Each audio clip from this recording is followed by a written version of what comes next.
Sabemos que cuando una fórmula funciona, cuando los elementos básicos de una obra son sólidos y se nota que tiene oportunidad de seguir profundizándose, es casi imposible dar un volantazo de golpe, cambiar tu manera y tu forma casi por completo, cambiar lo que realmente ya funcionaba y buscar otra identidad, modificar el significado de tu obra y así todo mantenerte en una línea positiva de popularidad total y que encima logre llegar a mucho más público. La gran mayoría de las series, y más pensando en el mundo del manga y del anime, es muy difícil que exista este cambio rotundo. La mayoría no puede o no quiere cambiar las cosas y es entendible. Una fórmula que funciona, una identidad ganada, es cómoda y también nos permite seguir creciendo y desarrollando las historias planteadas, pero hoy hablaremos de uno de los casos especiales en este sentido. Una obra que nos nutrió de una identidad muy fuerte y reconocible y que en un momento nos mostró que en realidad esa no era su verdadera identidad, sino que era una forma de introducir sus verdaderas bases y objetivos y así evolucionar y llegar a su verdadera forma. Así que no demos más vueltas y hablemos de la segunda temporada de Vinland Saga.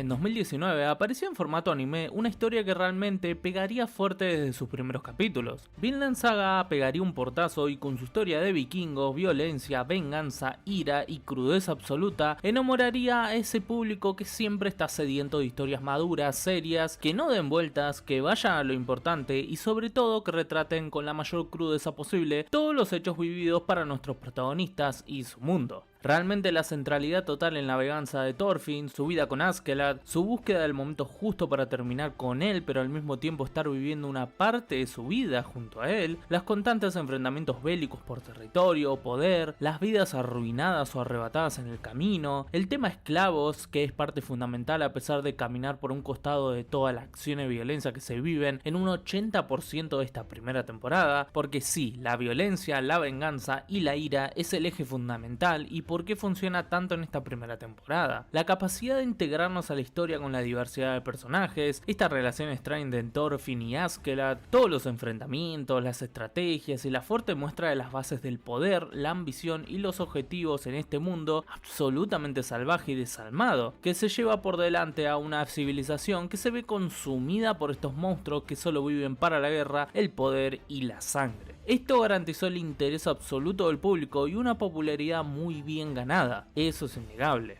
La espera por una segunda temporada sería bastante larga y recién en este 2023 llegaría la tan esperada continuación de la historia de Thorfinn y más que nada nos respondería a una pregunta clave y la cual cambiaría el rumbo de la serie. ¿Qué pasaría con Thorfinn luego de la muerte de Askeladd? Así es como Vinland Saga comenzaría a modificar su identidad, además de traernos un enfoque diferente, de mostrarnos la guerra desde un costado más lejano, pero que así todo notaremos la influencia negativa para las personas no involucradas. Gracias a esto conocemos a Einar, parte fundamental para el comienzo del cambio de esta historia y sobre todo la presentación de un Thorfinn esclavo y sobre todo completamente apagado, ningún tipo de llama pasional y de vida, un cuerpo moviéndose por inercia en un mundo al cual demuestra desde el primer momento que no sabe cómo conectarse y tampoco parece interesarle. Thorfinn se había convertido en un cascarón vacío, perder el único objetivo que manejó su vida y encima que no haya sido a manos de él causó un vacío extremo, aunque se entiende que si aún él hubiera llevado adelante por completo su venganza, su vida hubiera girado al mismo punto que vemos en esta segunda temporada. Un cuerpo sin razones ni ambiciones, ni intención de encontrar otra vida, de avanzar. Pero esto, a diferencia de muchas otras series donde los protagonistas entran en esta negación del mundo por cuenta propia, Thorfinn entra en este estado por no conocer nada más. En su vida no hubo nada más que venganza e ira. Sus recuerdos de infancia fueron rotos de raíz con los traumas vividos. Thorfinn no pudo experimentar ningún otro tipo de sentimiento más que la ira. Esto se convirtió en un círculo vicioso que encerró toda su vida, y al arrancársele esto, realmente no había nada. En su cabeza y en su corazón no existía nada más, no había otra cosa, y así nos encontramos con un cuerpo que se mueve, que cumple órdenes de esclavo, pero que no razona, no siente, no le interesa y no se puede interesar. Por eso la llegada de Einar es la clave para que empecemos a conocer al nuevo Thorfinn y sobre todo a la nueva historia que nos intenta contar.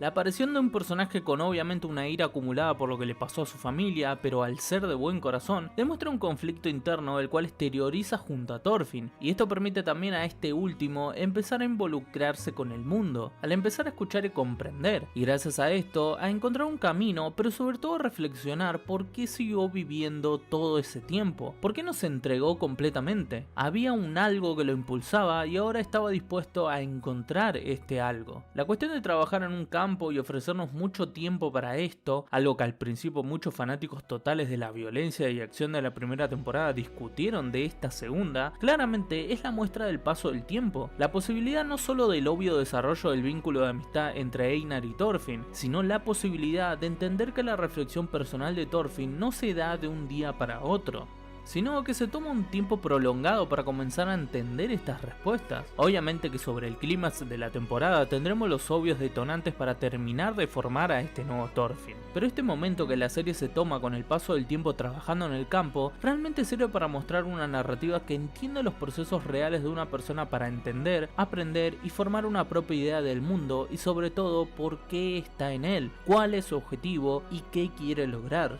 Al mismo tiempo tenemos esos pequeños momentos donde en un plano algo alejado, pero que de a poco en el transcurso de la temporada va volviendo a tomar relevancia, es la violencia, la ambición y el poder. Esta vez retratado en Canuto, un personaje que arrancó de una manera en la primera temporada, que la terminó con eventos que obviamente cambiaron toda su perspectiva y que aquí lo encontramos también sumido en esta oscuridad implantada por el poder y el planteamiento de una profecía que no ve grises y que intenta ser avasallante. La crudeza total de los ideales sumidos en la violencia se ven en Canuto, y justamente nos logra mostrar cómo los procesos, los entornos y las maneras van desarrollando a los personajes, y el paralelismo de los cambios entre Canuto y Thorfinn permiten demostrar las diferencias y por lo tanto cuál es el verdadero objetivo en la historia. La idea de aclarar que obviamente la ira nos lleva a un círculo vicioso en el que atraemos negatividad a todos y del cual es muy difícil salir, y sobre todo demostrar que toda la primera parte de la historia, la muestra absoluta de la violencia, la crudeza y el impulso por la sangre y el poder de los vikingos fue un preludio para mostrar todo lo que está mal, todo lo que nos arrebata esta forma de llevar al mundo, y que obviamente un mundo ideal es un mundo sin muertes y sacrificios.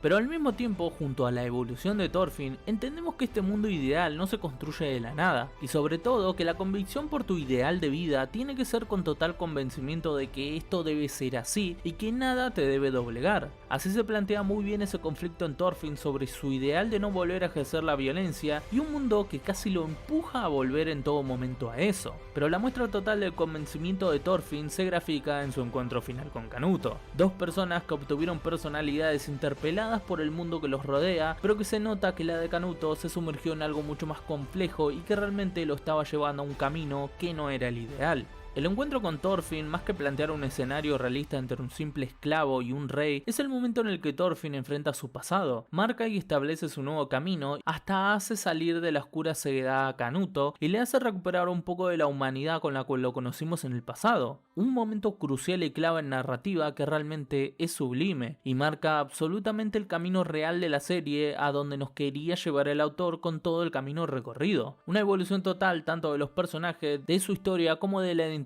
real de su obra. Viendo todo el recorrido, uno entiende que todo el camino fue un armado excelso para llegar a esta resolución, que obviamente no será la última lucha ideológica de Thorfinn, pero sí la que da el primer paso en este camino donde nuestro protagonista, casi vistiéndose de profeta, claramente mostrando cercanías con la religión, la cual es un punto muy importante y positivo, tanto para el contexto histórico como para formar parte del ideal en vida de Thorfinn. Así nuestro personaje principal nos comienza a guiar a su ideal, pero sobre todo a la nueva identidad de la obra, la cual claramente no perderá la violencia, la crudeza, los momentos duros, pero que sí ha demostrado que el camino y la búsqueda necesitó presentarse de una manera para llegar a lo que disfrutamos argumentalmente hoy en día, y que realmente ha fluido naturalmente hacia este camino. A pesar del obvio volantazo, uno cuando entiende que todo realmente fue pensado de esta manera, nos queda claro que no había un riesgo. Uno empieza a hilar el camino de la obra y reflexiona completamente que el recorrido era este. Y por más que el Thorfinn esclavo y granjero es un choque para muchos inesperado, es el punto de inflexión para dejar claro el cambio que se venía y a dónde íbamos. Y realmente fue una ejecución fantástica en mi percepción. He disfrutado mucho esta segunda temporada y sobre todo los niveles absurdos en cuanto a la calidad narrativa, la cual siempre estuvo, pero que se roba todos los flashes en esta temporada. Si tenemos que hablar de evolución en una serie o dar un ejemplo de cómo avanzar y desarrollar a personajes e historia de una manera realmente brillante, Vinland Saga es uno de los referentes más importantes. Tener claros tus objetivos en tu obra permite que en un volantazo de esta magnitud sea recibido con aplausos y que encima eleva tu obra a otro nivel. Realmente Vinland Saga se ha vuelto una de las obras más importantes de los últimos años y que demuestra que cuando las ideas están claras, tu historia funciona siempre y que tomar riesgos merece la pena. La verdadera muestra de evolución de una serie y sus personajes nos las ha regalado esta tremenda obra y esperemos seguir deleitándonos en el futuro con esta fantástica historia.